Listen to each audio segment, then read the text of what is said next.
Capricorn, tignan natin kung ano yung mensahe para sa'yo ngayong July 2025. So, bago yon, ito muna yung mga na-pick up ko during my meditation para sa'yo. So, someone is cooking. Sobrang abala niya talaga. Hindi ko alam kung may party ba, may celebration sa bahay, or meron dito, nagtatrabaho kayo sa kitchen. Nasa kitchen kayo. Sa restaurant, ganyan po. Pwede rin, may nagpe-prepare dito ng, sa isang araw lang, yung uulamin po ninyo sa isang buong linggo. Meron bang gano'n, nagmi-meal prep yung iba sa inyo? Pwedeng sobrang busy nyo kasi, kaya gano'n na yung ginagawa ninyo. Naglalaan kayo ng isang araw para sa, sa lahat ng lulutuin ninyo para sa, sa lahat ng kakainin ninyo para sa isang buong linggo. Ganyan. Tapos, butterballs. Di ko alam kung meron bang may favorite nun. Ano pa ba? Tapos, ayun pala, suspension. I don't know if sa mga klase yan or sa trabaho. Yan, basta either class suspension or may masususpend sa work. Baka nagkaroon ng violation. Tapos, dividends. Yan, may tubo kayo dito na marireceive. Mapapakinabangan nyo na po. So, baka meron dito, shareholder po kayo. Diba, nag-ano kayo sa isang business. Makukuha nyo na yung tubo ninyo. This month. And also, may mga malalaking puno ba dyan sa bahay nyo? Medyo mag-ingat po kayo kasi baka magkaroon ng disgrasya. Baka biglang bumagsak or may sanga na naputol. Ang mangyari is, kung malapit yun sa bahay nyo, yun, baka masira yung bubong nyo. So, gastos, diba?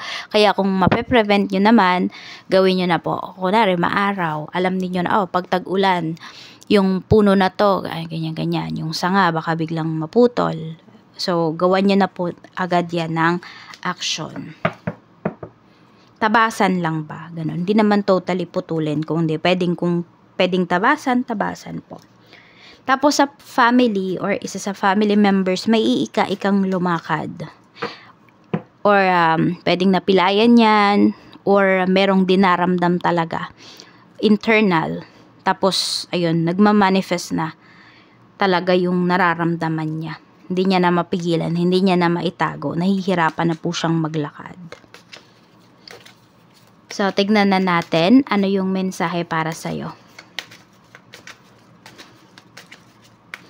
Mensahe natin. For Capricorn, Sun, Moon, Rising, and Venus.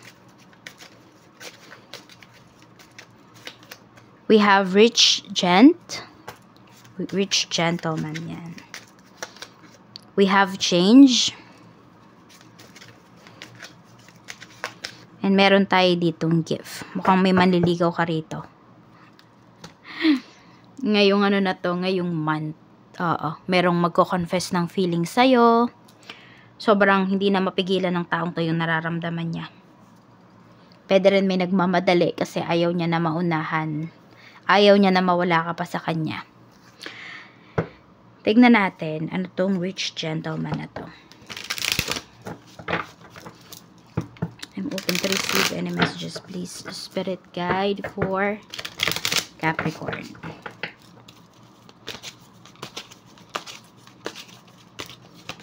We have 3 of Swords. May magsusorry sa'yo. Or meron nga talaga natatakot na maunahan siya. Yan. Pero may magsusorry sa'yo rito. Okay. So, kung may nakasakit sa yung tao rito, na pwedeng lalaki, kukontak yan po sa'yo, magsusorry siya. Aaminin niya yung pagkakamali niya. Yun po yung pinapakita rito. We have King of Swords. May pagbabago. Pwedeng sa isip ng taong to, Pwedeng mapapag-isip-isip niya na talaga. Parang realization. May realization dito yung tao. Or pwedeng ikaw, towards dito sa mga nangyayari. 3 of Wands. change of career yung nakikita ko rito. So, susubok talaga. Pwedeng kayo to. Pwede rin father mo. Ayan. Or asawa mo. Magcha-change plan. Pwedeng change. Meron din dito mangingibang bansa. Or nasa ibang bansa na yung asawa mo tapos lilipat siya. Magko-cross country. Meron ako nakikita na may magko-cross country dito. Basta susubok kasi para dito sa inaasam na mas magandang opportunity. We have King of Pentacles. Meron talaga is magiging sobrang galante ngayong month. We have Justice. And kung sino man tong magiging galante sa'yo, wala naman tong hihingin na kapalit. Gusto lang talaga niya na pwedeng magbigay, tumulong, bukal po sa puso ng taong to kung ano man yung ibibigay niya. So, nothing to worry.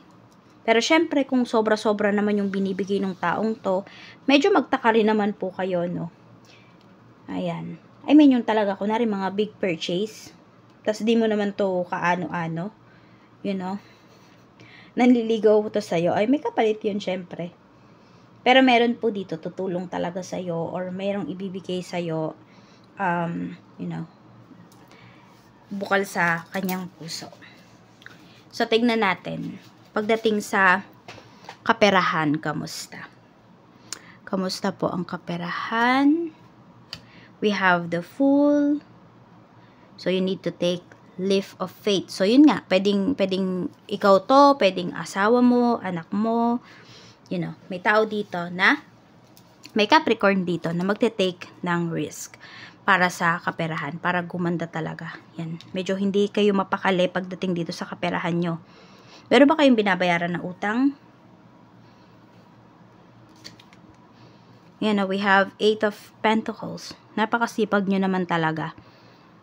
So, kung ano man po ito, maaaring matapos nyo na to. Kung ano man itong binabayaran ninyo, pwedeng matapos or mga lahati na yan ngayong month. Looks like matatapos na siya. Possible talaga. Matapos nyo po ito. Pwede kasi may big amount of money na paparating sa inyo. Huwag nyo pong sasabihin na, ay, imposible po yan. 31 days. Ang daming pwedeng mangyari sa inyo. No? Kaya huwag nyo pong babaliwalain yung isang araw nga, di ba? Pwedeng, in a blink of an eye nga, pwedeng ang daming pwedeng mawala, ang daming pwedeng mangyari sa'yo na magagandang bagay. Kaya po possible yan kung kayo ay may pinoproblema pagdating sa pera. Masusolusyonan yung problema nyo. Pero syempre, yun nga, kailangan daw kumilos din kayo dito. At yun nga, take a leap of faith. Sa career mo naman, we have the High Priestess. We have the Sun. And we have the Moon. Ayan, pagdating naman dito sa trabaho, ginagalang po talaga kayo. And magiging mas masaya kayo actually. Yun lang, nafe-feel mo ba na mayroong nag-uusap about sa'yo? Pinag-uusapan ka. Meron talaga kasi. Ayan na, meron nga dito, pinag-uusapan ka. Tingnan natin ha, kung good or bad ba yung pinag-uusapan ng taong yan about sa'yo. Pero meron ako nafe-feel dito, pwedeng humahanga sa'yo. Okay, may humahanga sa'yo rito, nakatrabaho mo. Ayan. So, positive naman, no? Kung ano yung pinag-uusapan nila about sa'yo. Merong may crush sa'yo dito sa trabaho. May nagkakagusto po sa'yo. Na-pick up ko kasi talaga, merong mga harana sa inyo. Serenade, yun nga yung narinig ko nung nagme-meditate ako. Sinusulat ko yan. Tingnan nyo. Sinusulat ko yung mga napipick up ko. Kasi nagme-meditate nga ako yan lahat. After lahat ng natandaan ko, sinusulat ko po yan.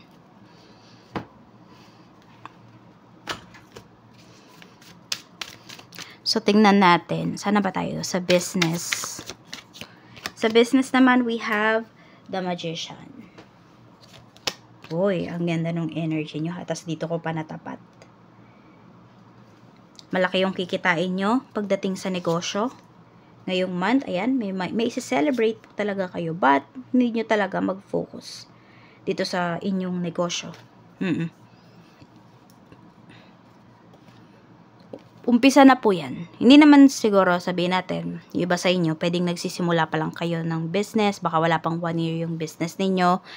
Palaki po ng palaki yung kikitain ninyo. Ganyan. At kung matagal naman na kayo sa inyong business, sobrang ganda ng month na to para sa inyo.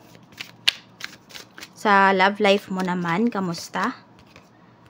Ayan.